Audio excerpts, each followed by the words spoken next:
یہ کیا ہے یہ سر اس کے بارے سے؟ بسم اللہ الرحمن الرحیم۔ دیکھیں جی، آج ٹالرنس ڈے جو ہے وہ منایا جا رہا ہے۔ آج ہماری یونیورسٹی میں بھی ایونٹس ہو رہے ہیں، ہمارے اسکول ایجوکیشن کے جو ہمارے مختلف اسکولز ہیں وہاں پہ بھی کیے جا رہے ہیں۔ بیسیکلی اس چیز کی کافی ہمیں ضرورت ہے کہ ٹالرنس جو ہے اس کو آبزرو کیا جائے، ٹھیک ہے جی۔ ٹالرنس سے ہی تو پھر آپ کا جو معاشرہ ہے اس کا ایک آرڈر قائم رہتا ہے۔ آپ کے سامنے ہے کہ کتنے زیادہ لوگ اتنے زیادہ جذباتی ہیں اور کسی کی بات کو سننا تک گوارا نہیں کرتے۔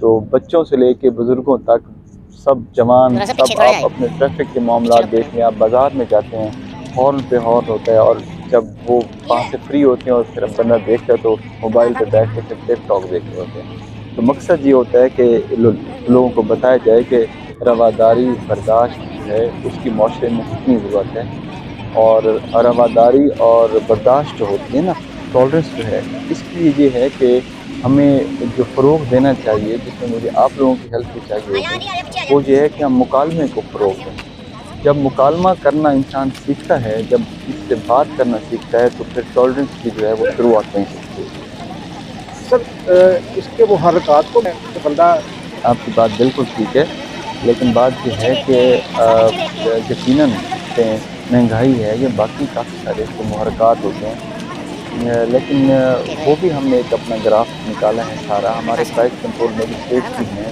اوور آل پورے پنجاب میں اس کے اوپر بڑی اچھی ورکنگ ہو رہی ہے۔ پاکستان کی ہسٹری میں پہلی دفعہ آپ دیکھیں کہ حصہ پنجاب اور جیسے جو پروجیکٹس ہیں وہ شروع کیے گئے ہیں، بچوں میں لیپ ٹاپس دیے ہیں، ان کو اسکالرشپس دیے ہیں، ہر لیول کے اوپر کام ہو رہا ہے۔ اور آپ کے جو ہاسپٹلز ہیں ان کے بھی معاملات آپ کے سامنے ہیں کہ دوائیاں جو ہیں وہاں پہ فری ہیں، لوگوں کو کسی قسم کا وہاں پہ کوئی ایکسٹرا چارجنگ یا اوور چارجنگ کچھ بھی نہیں ہے، تمام ٹیسٹ فری ہیں۔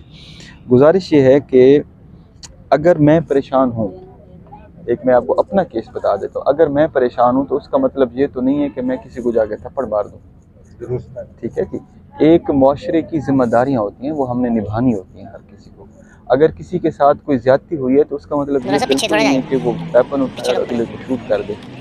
اچھا، اس کے علاوہ آپ یہ دیکھیں کہ چھوٹی چھوٹی باتوں کے اوپر جو ہے وہ ہمارے بچے سوسائڈ کر لیتے ہیں۔ جی مجھے موبائل نہیں لے کے دیا، جی مجھے جو ہے مجھے ان لوگوں نے ڈانٹا کیوں ہے، اس کے اوپر وہ گھر چھوڑ کے چلے جاتے ہیں۔ تو اس کا مطلب ہے کہیں پہ جو ہمارا ویلیو سسٹم ہے اس کی گرپ کم ہو رہی ہے، اس کو اسٹرانگ کرنے کی ضرورت ہے۔ تو یہ بیسیکلی یہ ڈیز کہ آج آپ یہاں پہ کھڑے ہیں، آج آپ میری بات کو پہنچائیں گے آگے، آپ اپنی بات اس کے اوپر کریں گے، یہ اس طرح سے لوگوں میں اب اویئرنیس پیدا ہونی ہوتی ہے۔ سیشنز ہم لوگ کر رہے ہیں، تو بنیادی طور پہ جو ہے میں آپ کو جو بات کرنا چاہتا ہوں وہ یہ ہے کہ کسی سے کوئی بھی گلہ یا شکوہ، اس کی جسٹیفیکیشن یہ نہیں ہوتی کہ قانون کو ہاتھ میں لیا جائے یا کسی چیز نفس کو مارا۔ اچھا سر، یہ بتائیں کہ ایک تو مرفی دیکھا جاتا ہے، جی شک دیکھا جاتا ہے، ویسے کسی کے گلے پڑ جانا، اس کے علاوہ کیا یہ میسج یہ پبلک کے لیے یا اداروں کے لیے بھی کوئی میسج ہے؟ دیکھیں، بات یہ ہے، میں آپ کو بات بتاؤں، بات یہ ہے کہ جو بھی چیز ہوتی ہے نا، مجھے اپنے گھر سے شروع کرنی چاہیے۔ آج ہم دیکھیں کہ کیا جو بیٹیاں ہیں، کیا ان کی اپنی والدہ یا بڑی بہنوں کے ساتھ جو ہے ان کی رواداری ہے، وہ برداشت ہے، تھوڑا سا لحاظ ہے۔ بچے جو ہے کہ جو بیٹا ہے، کیا اس کا اپنے بھائیوں کے ساتھ، اپنے والد کے ساتھ ہے؟ تو یہ بیسیکلی جب تک ہم اپنے گھر سے کام شروع نہیں، دیکھیں معاشرہ کیا ہے، جب آپ گھروں کو جوڑتے ہیں تو معاشرہ بن جاتا ہے نا، مائکرو کے اوپر ہی تو میکرو سارے کا سارا کھڑا ہوتا ہے۔ تو یہ بیسیکلی ہمیں ہر لیول کے اوپر کام کرنے کی ضرورت ہے، مجھے بھی کام کرنے کی ضرورت ہے، میرے دفتر کو بھی ضرورت ہے اس چیز کی، تمام گورنمنٹ ڈپارٹمنٹس کو بھی ضرورت ہے۔ لیکن بات یہ ہے کہ گورنمنٹ ڈپارٹمنٹ جتنا بھی کر لیں، بنیادی یونٹ تو آپ کا گھر ہے نا، گھر سے ہی بندوں نے باہر آنا ہوتا ہے نا، آفسز کے لیے اور باقی ٹریفک کے لیے، پھر باقی سارا۔ Thank you. پولیس کو بھی سارا دعوت دے دیتے تو